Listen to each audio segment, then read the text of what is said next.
오늘 말씀은 열왕기야 7장 19절 20절의 말씀입니다. 제가 다시 한번 봉독해 드리겠습니다. 그때 이 장관이 하나님의 사람에게 대답하여 이르되 여호와께서 하늘에 창을 내신들 어찌 이 일이 있으랴 하며 대답하기를 네가 네 눈으로 보리라. 그러나 그것을 먹지는 못하리라 하였더니 그의 장관에게 그대로 이루어졌으니 곧 백성이 성문에서 그를 밟음에 죽었더라. 아멘. 아합의 아들 요람이 북이스라엘을 다스리던 때에 아람이라는 나라의 군대가 이스라엘을 쳐들어왔습니다. 이 침공은 사실 처음은 아닙니다. 요람의 아버지 아합 왕 때에 역시 아람이 쳐들어와서 이 아합은 아람과의 전투에서 전사를 했습니다. 그런데 오늘 본문에 보니까 이 침공은 이전의 침공과는 좀 다른 것입니다. 오늘 본문 24절을 한번 보십시오. 뭐라고 시작합니까? 24절은 뭐로 시작하죠? 이후에 라는 말로 시작합니다. 언제 이후일까요? 바로 6장 8절 이하의 말씀입니다. 거기 보시면 여호람 왕 때에 이 아람이 계속해서 이스라엘을 침공했지만은 실패를 했습니다. 근데 그 이유가 뭘까요? 여러분 9절 말씀을 한번 보십시오. 거기 보면 아람 왕이 이스라엘과 전쟁을 하려고 이제 정탐꾼을 보냈는데 하나님의 사람이 이 아람의 침공 사실을 이스라엘 왕에게 계속해서 알려줬기 때문이다라고 말하고 있습니다.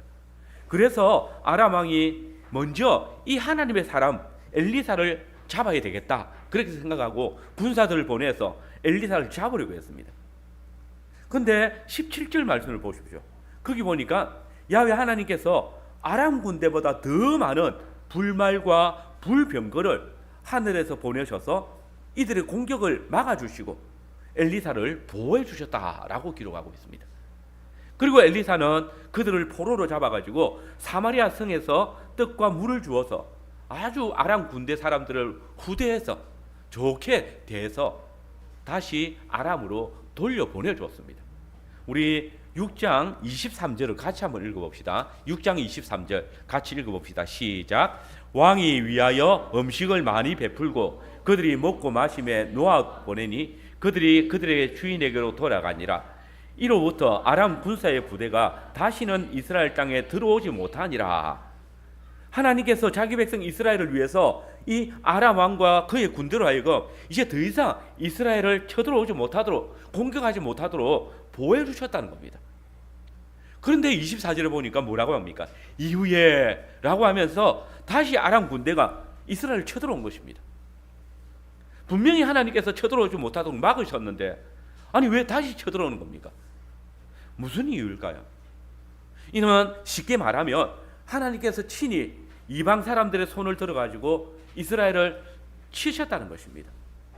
지금까지 하나님께서 보호해 주셨음에도 불구하고 이스라엘이 계속해서 하나님의 말씀을 범하고 죄악된 길을 가고 있기 때문에 다시 이 이스라엘 백성들을 징계하시기 위해서 벌을 주시기 위해서 심판하시기 위해서 아람 사람들을 드셨다는 것입니다.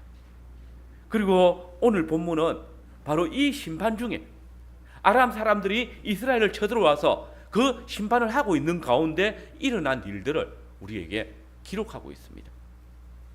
저는 오늘 함께 읽은 이 본문의 말씀을 중심으로 조롱당한 하나님의 언약이 하늘의 창을 여심으로 언약의 신실하심을 드러내었다라는 주제로 말씀을 전하겠습니다. 먼저 오늘 본문에 보니까 하나님의 언약이 하나님의 말씀이 조롱을 당하고 있는 것을 우리가 볼 수 있습니다. 아람 군대가 다시 쳐들어왔습니다. 이번 공격은 이전과는 달리 아주 막강했습니다. 결국 얼마 되지 않아서 이스라엘은 수도 사마리아를 제외하고는 다 점령을 당했습니다. 그러니까 사람들이 어디로 피했겠습니까? 사마리아 성으로 다 피해 들어왔습니다. 이 사마리아 성은 아주 견고하게 지었기 때문에 쉽게 정복당하지 않았습니다. 그러나 이 사실은 쳐들어온 아람 왕도 알고 있었습니다. 그래서 이미 다른 작전을 짰습니다. 어떤 작전일까요? 사마리아 성을 직접 공격하지 아니하고 성을 완전히 포위해서 성 안에 아무 먹을 것도 들어갈 수 없도록 항복할 때까지 먹을 것이 공급되지 않도록 거기 포위하고 지킨다는 것입니다. 그리고 이 작전은 아주 성공적이었습니다. 사마리아 성은 얼마 지나지 않아서 식량이 부족해졌고 그러니까 이전에는 먹지도 않던 음식들이 엄청나게 비싼 값에 팔리기 시작했습니다. 25절입니다. 아람 사람이 사마리아를 에워삼으로 성중이 크게 줄여서 나귀 머리 하나에 은 80세겔이요 비둘기 똥 4분의 1갑에 은 5세겔이라 하니. 여러분, 여기 나귀 머리와 비둘기 똥이 나옵니다. 그런데 신명기 14장 4절에서 8절의 말씀에 보면 나귀는 원래 부정한 짐승이기 때문에 이스라엘 백성들이 먹지 않는 짐승입니다. 그런데 이제 먹을 것이 없으니까 어떻게 됩니까? 나귀라도 잡아서 먹는 겁니다. 그런데 머리는 잘 먹지 않지 않습니까? 그러나 머리까지도 이제 팔아서 먹어야 된다는 겁니다. 이런 것조차 없어가지고 얼마에 팝니까? 은 80세겔입니다.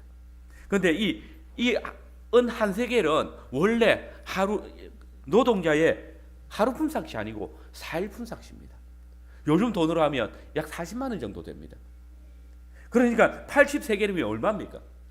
이 나귀 머리 하나에 그냥 3,200만 원 정도 합니다. 사무엘하 24장 24절에 보면 다윗이 아리우다의 타작마당을 샀습니다. 얼마에 샀을까요? 은 50세겔에 샀습니다. 근데 그 넓은 땅, 거기에 성전이 지어지잖아요. 근데 그 넓은 땅보다 지금 나귀 머리 하나가 더 비싸다는 겁니다. 다음에 나오는 비둘기 똥은 비둘기 똥처럼 생긴 완둥호응나라입니다. 이건 원래 동물들의 사료로 사용합니다. 근데 한 값은 1.2리터 정도 됩니다. 우리 우유 작은 거 있잖아요. 그게 200ml잖아요. 근데 그거에 뭐 조금 그거보다 조금 더 큰 게 이거 한 값에 4분의 1값, 그러니까 250ml 정도 되는 거죠. 근데 이게 은 5세겔입니다. 우리 돈으로 하면 얼마입니까? 200만 원 정도 됩니다. 그런데도 이게 없어서 못 사 먹는 형편입니다. 그래도 돈이 있는 사람은 이런 것들을 사 먹을 수 있죠. 가난한 사람들은 어떻겠습니까? 그러니 어떤 일이 벌어집니까? 6장 26절 이하의 말씀을 보시면 왕이 성리를 지날 때에 한 여인이 왕에게 나와서 나의 주 왕이여 도우소서 하면서 두 여인이 같이 앉아 있는데 지금 이 여인이 내게 이르기를 네 아들을 내라. 우리가 오늘날 먹고 내일은 내 아들을 먹자 하며 우리가 드디어 내 아들을 살려 먹었더니 이튿날 내가 이르되 네 아들을 내라. 우리가 먹으리라 하나 저가 그 아들을 숨겼나이다. 여러분 상상이 됩니까? 아무리 배가 고파도 그렇지 어떻게 부모가 자식을 잡아먹습니까? 근데 여러분 더 충격적인 사실이 뭔지 압니까? 여기서 먼저 아들을 잡아먹자고 제의했던 여인이 다른 여인의 아들을 잡아먹은 후에 자기 아들을 숨겼다라고 하잖아요. 숨긴 이유가 뭘까요? 뭐 이런 질문하면 무슨 바보 같은 질문이냐. 자기 아들은 당연히 사랑스러우니까 남의 아들은 잡아먹고 자기 아들은 살리려고 그렇게 안 했겠느냐라고 대답합니다. 아닙니다. 그 여인은 자기 아들을 자기 혼자 살려 먹으려고 숨겼던 겁니다. 정말이지 비유가 약한 자라면 역겨울 정도로 잔인하고 충격적인 그런 사실입니다. 그런데 여러분 이게 그냥 충격적인 사실이 아닙니다. 놀랍게도 이것은 하나님의 언약의 경고가 그대로 성취되어진 것입니다. 여러분 신명기 28장 47절 이하의 말씀을 한번 보십시오. 우리 같이 한번 볼까요? 신명기 28장 47절 이하입니다. 거기 보면 이스라엘 백성들이 하나님의 은혜에 감사하지 아니하고 그 말씀을 쫓아 행하지 아니할 때에 하나님께서 내리실 언약의 저주에 대해서 이야기를 하고 있습니다.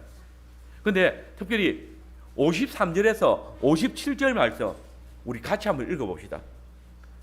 신명기 28장 53절에서 57절 같이 읽읍시다. 시작. 내가 적군에게 애워싸이고 맹렬한 공격을 받아 곤란을 당함으로 네 하나님 여호와께서 내게 주신 자녀 곧 내 몸의 소생의 살을 먹을 것이라. 너희 중에 온유하고 연약한 남자까지도 그의 형제와 그의 품의 아내와 그의 남은 자녀를 미운 눈으로 바라보며 자기가 먹는 그 자녀의 살을 그중 누구에게든지 주지 아니하리니 이는 네 적군이 네 모든 성읍을 애워싸고 맹렬히 너를 쳐서 곤란하게 하므로 아무것도 그에게 남음이 없는 까닭일 것이며 또 너희 중에 온유하고 연약한 부녀 곧 온유하고 연약하여 자기 발바닥으로 땅을 밟아 보지도 아니하던 자라도 자기 다리 사이에서 나온 태와 자기가 낳은 어린 자식을 남 몰래 먹으리니 이는 내 적군이 네 맹렬히 쳐서 곤란하게 하므로 아무것도 못치 못합니다. 여러분 보십시오. 지금 이 이스라엘에 당한 일이 신명기의 말씀이 온전히 성취되어진 역사잖아요. 이 여인의 말은 요람 왕의 옷을 찢게 만들었습니다. 옷을 찢는다는 것은 회개의 의미입니다. 그리고 굵은 베옷을 입었습니다. 왕이 그 여인의 말을 듣고 자기 옷을 찢으니라. 그가 성의로 지나갈 때에 백성이 본즉 그의 속살에 굵은 배를 입었더라. 참 보기 좋습니다. 왕이 백성들의 당한 아픔을 보고 이렇게 아파하고 회개의 자세를 취하니 이제 하나님께서 곧 용서해 주지 않겠습니까? 그런데 여러분, 이 왕의 행위는 외식이었습니다. 사람들에게 보이기 위한 거짓된 행동이었습니다. 여러분 31절과 33절 말씀을 보십시오. 거기 보면 왕이 이르되 사밧의 아들 엘리사의 머리가 오늘 그의 몸에 붙어 있으며 하나님이 내게 벌 위에 벌을 내리실지라. 왕이 이르되 이 재앙이 어디로부터 왔다 합니까? 여호와께로부터 나왔으니 어찌 더 여호와를 기다리리요? 왕의 말은 지금 이 재앙이 누구 때문이라고 합니까? 하나님의 사람 엘리사, 너 때문에 일어난 일이라고. 야, 왜 하나님께서 이 재앙을 내리셨으니 하나님 기다릴 필요가 없다는 겁니다. 그는 자신들의 범죄로 인하여서 우상을 숭배하며 하나님의 말씀을 떠남을 인하여서 내린 재앙 앞에서 하나님과 하나님의 사람에게 전적으로 그 책임을 전가하고 있는 것입니다. 정말 우리는 첫사람 아담의 그 모든 모습을 닮아 있었습니다. 여러분, 바울 사도는 육신의 생각은 하나님과 원수가 된다고 했습니다. 바로 이 여호람의 말을 두고 한 말입니다. 여러분 보십시오. 왕은 지금 이 재앙이 여호와께로부터 나왔으니 어찌 더 여호와를 기다리리요? 라고 합니다. 물론 맞습니다. 분명히 이 재앙은 신명기 28장에 기록된 대로 바로 그들의 죄악에 대한 하나님의 징계, 하나님으로부터 온 언약의 저주입니다. 하나님께서 그들을 벌 주시고 계시니 참으로 여호와께로부터 말미암은 이 재앙이죠. 그러면 이제 어떻게 해야 합니까? 우리는 욥이나 다윗 같은 하나님의 마음에 합한 자들이 이 하나님의 징계가 내려졌을 때 어떻게 했는지 잘 알지 않습니까? 그들은 하나님께 재앙을 받았을 때, 하나님의 징계를 받았을 때 어떻게 합니까? 하나님께 나아갔습니다. 야훼께서 나를 치셨으니 야훼께서 나를 낫게 하시리라. 내가 야훼께로 피하리라. 왕도 이렇게 고백할 수 있었습니다. 이 재앙이 야훼께로부터 나왔으니 오직 야훼만이 이 문제를 해결하실 수 있다. 우리가 이 죄의 길을 돌이켜서 야훼 하나님께로 나아가자. 그런데 이 악한 왕은 어떻게 합니까? 야훼께서 이 재앙을 내리셨고 야훼는 이 재앙을 해결할 능력이 없으니 그냥 재앙만 내리시는 분이다. 이는 이미 신명기 말씀을 통해서 알게 하신 하나님의 언약의 저주를 조롱하면서 그분의 말씀을 농락하고 있는 행위입니다. 스스로 하나님의 원수가 되겠다는 발언입니다. 자기가 하나님의 언약을 떠났기에 임한 징계인데 그 모든 책임을 하나님의 사람에게 신실하신 하나님께 돌리고 있는 것입니다. 여러분, 하나님의 징계가 임한다면 성도는 먼저 자신을 돌아봐야 합니다. 그리고 그 징계를 내리시는 야훼께로 나아가야 합니다. 주신 자도 야훼시고 취하시는 이도 야훼시라면 이는 그분이 우리의 일거수일투족에 관심을 가지고 계심을 의미하지 않습니까? 그러므로 우리가 복을 주실 때뿐만 아니라 우리에게 재앙을 내리시며 징계를 내리실 때에도 우리의 삶에 친히 간섭하고 계시는 그 하나님께 감사하고 그분의 보살피심, 그분이 우리의 모든 생활에 함께 하심을 찬송할 따름입니다. 우리는 그분께 더 가까이 나아갈 뿐입니다. 두 번째로 언약을 조롱하는 백성들 앞에 선포되어지는 하나님의 새로운 언약을 봅니다. 왕이 이 재앙이 여호와께로부터 나왔으니 어찌 더 여호와를 기다리리요 라고 할 때에 엘리사가 엄청난 말을 합니다. 그는 자신을 죽이러 온 인간 왕을 두려워하지 않고 도리어 살아계신 만왕의 왕이신 하나님의 말씀을 다시 왕에게 선포했습니다. 우리 1절 말씀 7장 1절 말씀 같이 한번 읽어보겠습니다. 같이 읽겠습니다. 엘리사가 이르되 여호와의 말씀을 들을지어다. 여호와께서 이르시되 내일 이맘때에 사마리아 성문에서 고운 밀가루 한 사알을 한 세겔로 매매하고 보리 두 수알을 도대체 이게 무슨 헛소리입니까? 이게 도대체 가능한 말입니까? 일주일도 아니고 이틀도 아니고 단 하루 만에 저 막강한 아람 군대 앞에서 무슨 수로 헐벗은 성문 앞에서 고운 밀가루와 보리를 구하고 또 그걸 매매할 수 있단 말입니까? 방금까지 먹을 것이 없어서 나귀 머리가 80세겔이고 비둘기 똥 4분의 1갑이 5세겔에 팔렸는데 심지어 아이를 잡아먹고 있는데 내일 당장에 밀가루 한 사에 한 세겔, 보리 두 수아에 한 세겔이 가능할까요? 수아는 우리 대수로 4대 정도 됩니다. 8리터 정도 됩니다. 비둘기똥 4분의 1갑에 비하면 한 27배 정도 많은 분량입니다. 양으로 보나 질로 보나 훨씬 더 많고 좋은데 값은 5배나 산 가격으로 내일 이맘때 성문에서 살 수 있다라고 엘리사가 예언하였습니다. 그리고 내일 이맘때에 성문에서 매매가 이루어질 것이다. 이맘때쯤 되면 사마리아의 성문 앞에 아마 아람 사람들이 다 떠나가고 없을 것이다. 성이 아람 사람들의 손에서 회복될 것이다 라는 그런 말합니다. 여러분, 이것은 사실 도무지 불가능한 일이지 않습니까? 현재의 상황을 볼 때에 아람 군대가 사마리아를 포위하고 있는 기간은 꽤 오래되었습니다.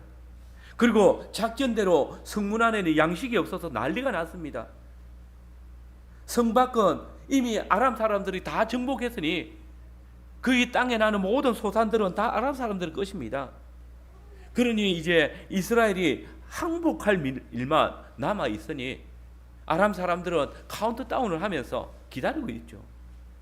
그런데 이런 중요한 시기에, 결정적인 시기에 아람 사람들이 물러나겠습니까? 사람들은 이 하나님의 사람의 말을 도무지 믿을 수 없습니다. 특별히 7장 2절에 보면 이스라엘 백성들의 대표가 이야기합니다. 군대 장관이 이 하나님의 사람의 말을 조롱하며 이렇게 말합니다. 여호와께서 하늘에 창을 내신들 어찌 이 일이 있으리요? 이런 일은 비록 하나님이실지라도 불가능하다라는 말입니다. 하나님의 말씀이라도 도무지 믿을 수 없다라는 말입니다. 왕도 똑같습니다. 7장 12절 말씀에 보면 왕이 이 문둥병자들이 전해준 사실을 안 믿습니다. 실제로 엘리사가 예언한 것이 성취되어졌고 아람 군대는 이미 도망을 갖고 없는 상태인데 만약 하나님의 약속을 믿는 자라면 이 소식을 들었을 때 즉각 와우, 엘리사의 말이 참말이구나, 과연 야훼 하나님께서 우리를 구원하셨구나 생각했겠죠. 그러나 왕은 이것이 적의 작전일지도 모른다 생각했습니다. 하나님의 말씀을 들어도 믿지 않는 결과고 하나님의 약속에 귀를 기울이지 않는 증거입니다.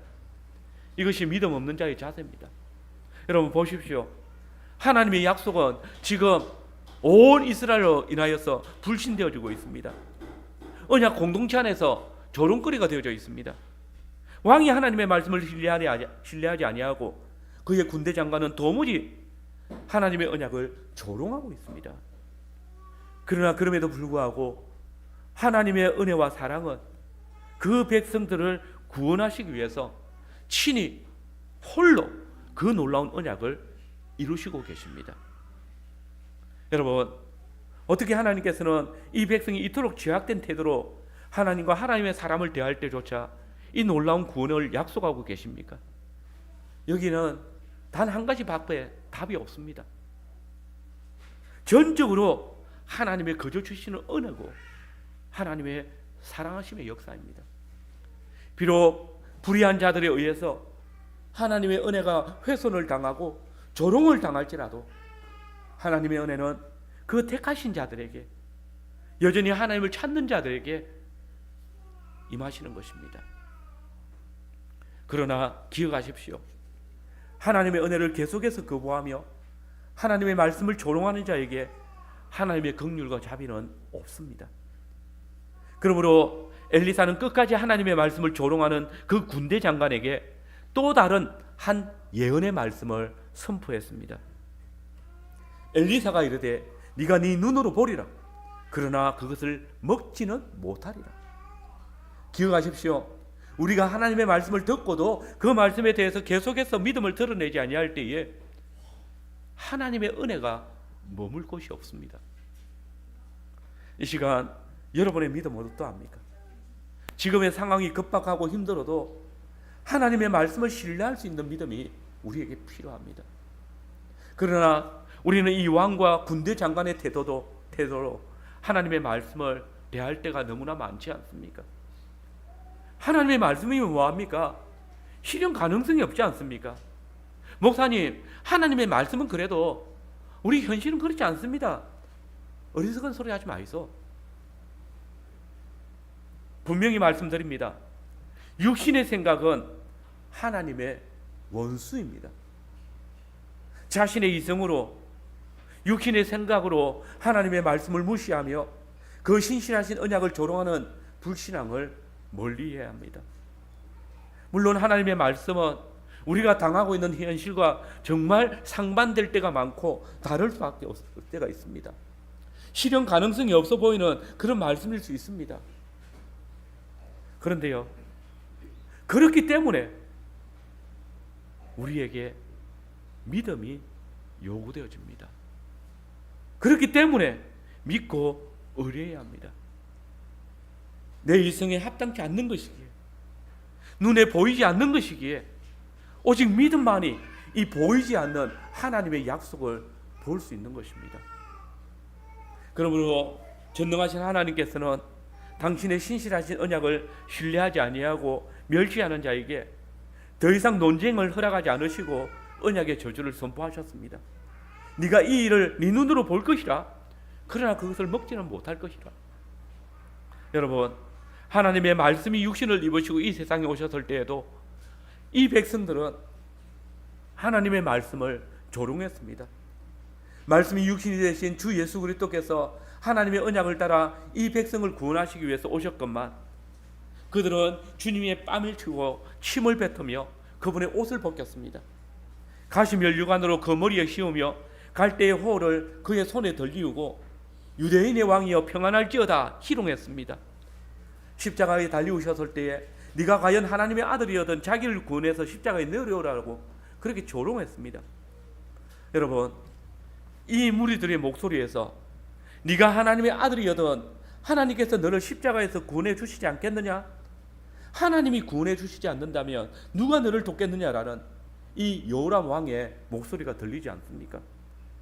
네가 하나님의 아들로 남을 구원했다면 너도 구원해보라. 우리가 어찌 더 야훼의 구원을 기다리리요 하는 그런 조롱의 소리가 여러분의 귀에도 들리지 않습니까? 그때 우리 주 예수 그리스도께서 이렇게 선포하십니다. 너희가 하나님의 나라와 그의 나라의 혼인잔치를 볼 것이라.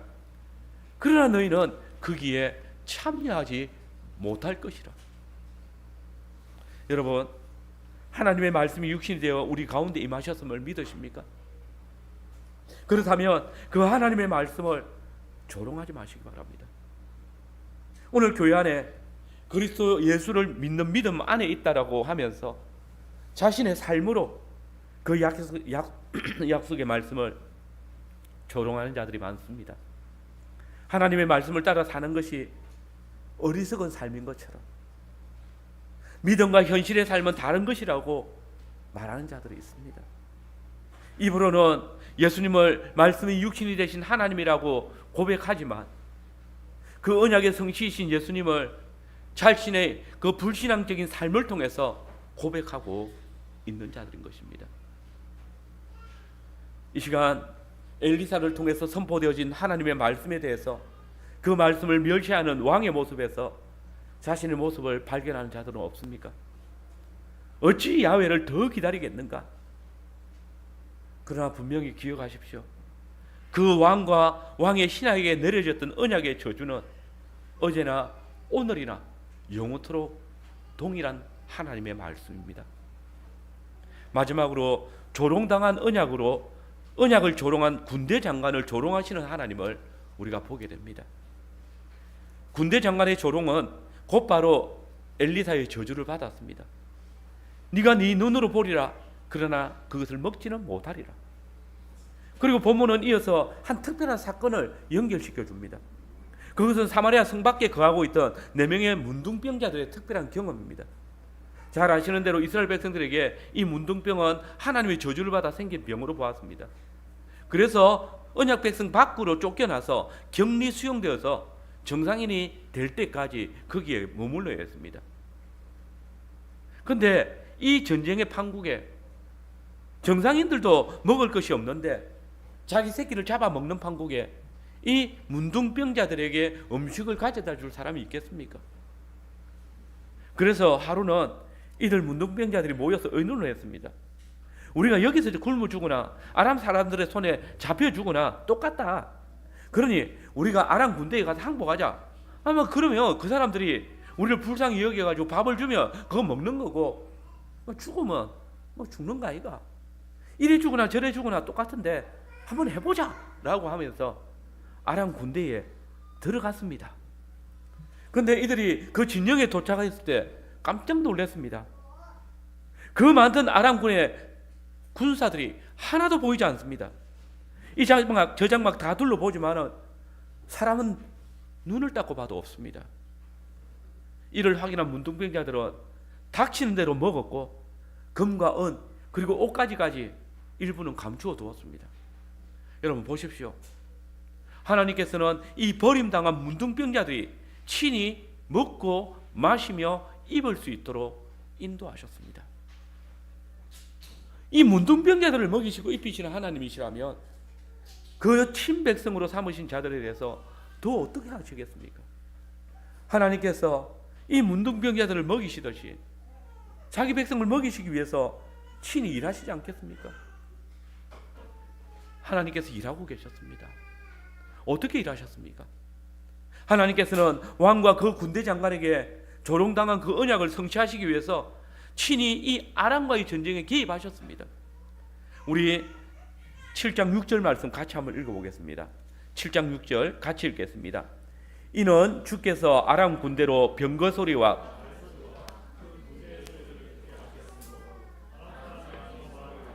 이스라엘 왕이 우리를 치려하여 헷 사람의 왕들과 애굽 왕들에게 값을 주고,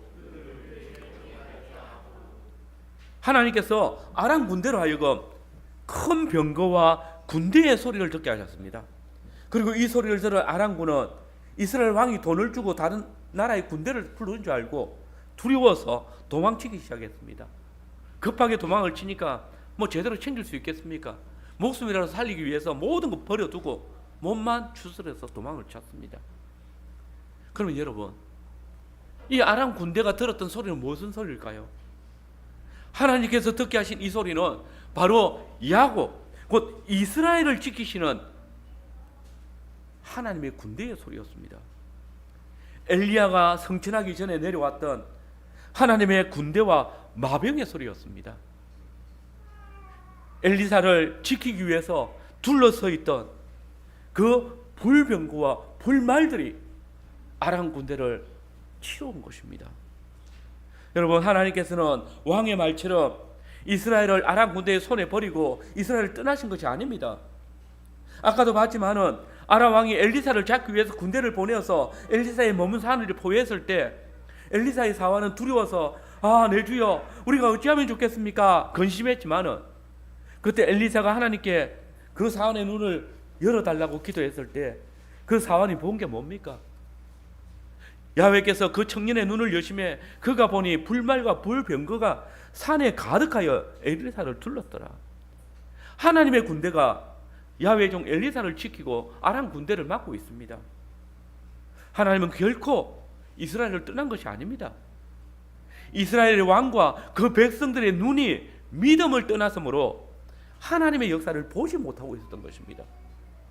그리고 이제 엘리사를 보호했던 그 야훼의 군대가 하나님의 종 엘리사의 선포한 말씀을 따라 아람 군대를 향하여서 돌격을 하고 자기 백성 이스라엘을 구원하시기 위해서 싸우시고 계셨던 것입니다.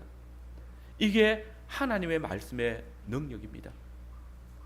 문둥병자들은 아람 진영에서 먹을 것, 보물들을 마음껏 취했습니다. 그러다가 배가 불러올 때쯤에 자신들의 행위를 돌아보면서 선하지 않다고 깨달았습니다. 우리 9절 말씀 한번 같이 읽어보겠습니다. 9절입니다. 같이 읽겠습니다. 나병 환자들이 그 친구에게 서로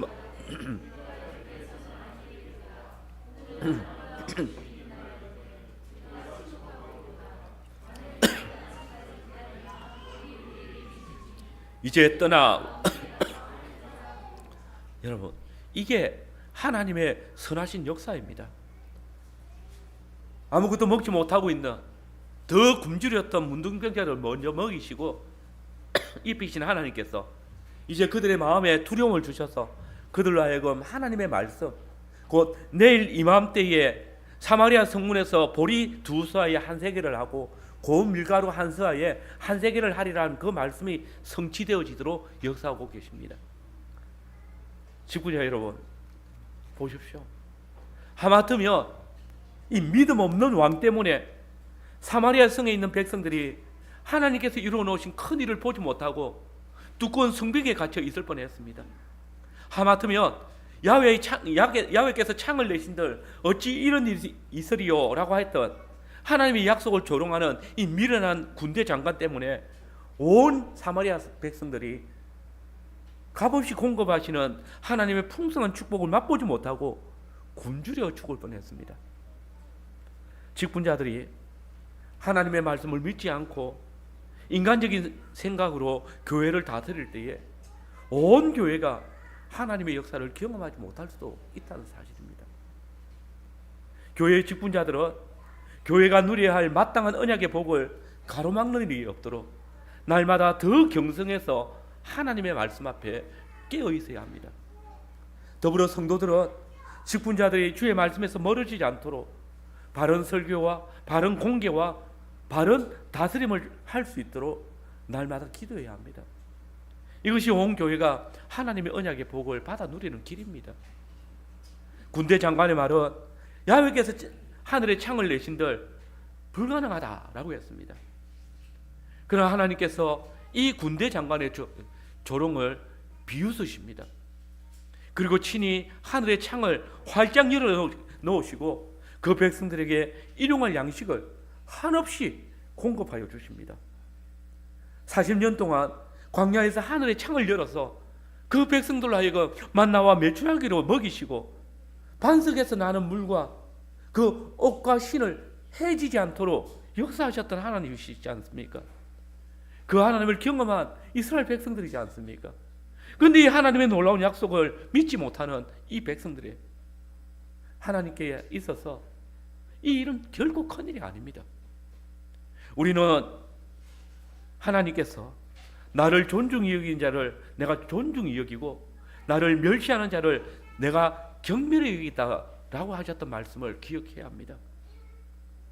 하나님의 말씀을 존중히 여긴 자는 존중히 여김을 받을 것입니다. 그러나 하나님의 말씀을 멸시하고 조롱하는 자는 하나님의 멸시를 받고 조롱을 당할 것입니다. 그러므로 하나님께서 과연 이 군대 장관의 어리석은 망언을 친히 하늘의 문을 여시고 곡식을 부어주심으로써 조롱하셨습니다. 그리고 오직 그에게만 주어졌던 또 다른 언약이 성취되어졌습니다. 네가 네 눈으로 보리라. 그러나 그것을 먹지는 못하리라. 실제로 문둥이들이 아람 진에서 돌아와서 성에 있는 사람들에게 알렸을 때 눈치 빠른 사람들은 벌써 아람 진영으로 먼저 뛰어가서 곡식들을 가져와 가지고 성문 앞에서 그것을 팔고 있었습니다. 자, 고운 밀가루 한 서아에 한 세겔이요, 보리 2서아에 한 세겔입니다. 그때 아람 진까지 갈 힘이 없는 사람들은 이 장사꾼이 파는 그 곡식들을 사 먹어야 합니다. 이제 성문 앞에서 어떤 일이 벌어집니까? 매매가 이루어진 겁니다. 하나님의 말씀과 동일합니다. 그러니 성문 어기가 얼마나 혼잡스럽게 되었겠습니까? 그래서 왕은 군대 장관을 보내서 성문 앞에 질서를 바로잡으려고 했습니다. 그때 군대 장관은 어제 엘리사가 네가 과연 보리 2수아에 한 세겔이요 고리 고운 밀가루 한 서아에 2세겔이 되는 것을 보리를 했던 연이 성취되어졌습니다. 두 눈으로 그 매매가 이루어지는 것을 봅니다. 그리고 그때 엘리사의 두 번째 예언이 성취되어지는 것도 직접 경험했습니다. 그는 사람들이 밀고 당기는 와중에 넘어졌고 사람들에게 밟히어 죽고 말았습니다. 그러나 네가 보리와 고운 가루를 먹지는 못하리라. 우리 17절 말씀 같이 한번 읽어봅시다. 17절 말씀 같이 읽겠습니다. 시작. 왕이 그의 손에 의지하였던 그 군대 세워 성문을 지키게 하였더니 백성이 성문에서 그를 밟음에 하나님의 사람의 말대로 죽으니 곧 왕이 내려왔을 때에 그가 말한대로. 여러분, 하나님께서 친히 지금 자기 백성들을 구원하시기 위해서 일하시고 계십니다. 그러나 그 구원을 의심하며 믿지 않는 자에게 또 그들이 원하는 바를 들어 응답하셨습니다. 하늘의 창을 여신들 그게 가능하겠습니까? 그는 하늘의 창이 열려지는 것을 보았지만 그 언약의 복은 누리지 못했습니다. 너희는 먼저 그의 나라와 그의 의를 위해서 살아라. 그리하면 이 모든 것을 더하여 주시다. 이 약속의 말씀을 듣고도 과연 그 일이 가능할까 의심하며 그 약속을 조롱하는 자들은 그날에 곧 주께서 하늘의 문을 여시고 자기 백성을 만나시는 그날에 언약의 말씀이 성취되어지는 것을 볼 것입니다. 그리고 그 불신앙의 눈을 인하여서 조롱을 당하며 이렇게 외칠 것입니다.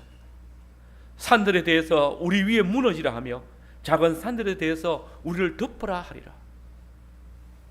여러분, 하나님께서는 지금 이 시대에 하나님의 약속을 믿지 아니하며 그 삶을 통하여서 조롱하는 자들을 친히 그 언약의 말씀을 이루심으로써 조롱하실 것입니다. 그리고 그 말씀을 성취하심으로 그들을 벌하실 것입니다. 많은 사람들이 하나님의 약속을 비웃고 조롱하겠지만 그들은 친히 하나님의 약속하신 저주를 따라 바깥 어두운 데서 슬피 울며 이를 갈 것입니다. 여러분, 물론 인생에는 참 어려운 때가 많습니다.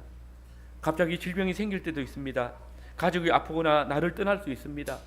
한순간에 재산을 다 잃어버릴 수도 있습니다. 친구들에게 배신을 당하고 또 사업이 망하여서 더 이상 먹고 살 길이 막막할 때도 있습니다. 더 어려운 일을 당할 수도 있습니다. 그러나 그때 하나님의 말씀을 멸시하고 하나님을 원망하는 길로 가지 맙시다. 육신의 생각을 따라 이 재앙이 야훼께로부터 나왔으니 어찌 더 야훼를 기다리리요 하면서 하나님의 약속을 조롱하는 길로는 가지 맙시다. 야훼께서 창을 내신들 불가능할 것이다라며 야훼의 언약을 멸시하는 길로 가지 맙시다. 여러분, 죄악으로 영원히 죽을 수밖에 없는 죄인들을 구원하시기 위해서 말씀이 육신이 되어 우리 가운데 오신 하나님의 독생하신 아들이 인생들에게 조롱을 당하셨습니다. 누구든지 하나님의 독생하신 아들 십자가에 달리신 예수를 구주로 믿는 자는 살리라는 이 약속이 시대마다 조롱을 당하고 있습니다. 심지어 예수를 구주로 믿는다는 그 고백을 인해서 죽임을 당하고 핍박을 당하며 심지어 언약 공동체 안에서도 하나님의 말씀이 조롱을 당합니다. 말씀 사역자들이 교회의 성장을 위해서 하나님의 말씀을 왜곡합니다. 장로들도 성도들로 세상을 이기도록 인도한다며 하나님의 말씀이 아닌 세상의 처서술로 가르칩니다. 집사들이 하나님의 언약을 따라 교회를 돌보는 것이 아니라 세상의 논리로 교회의 재정을 다룹니다. 그러면서 말합니다.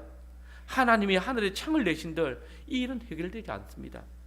우리가 이런 일, 저런 방식으로 하나님의 일을 감당해내야 됩니다. 이를 통해서 하나님의 영광을 드러냅시다. 우리가 하나님의 약속을 조롱하고 있는 것도 아닙니다.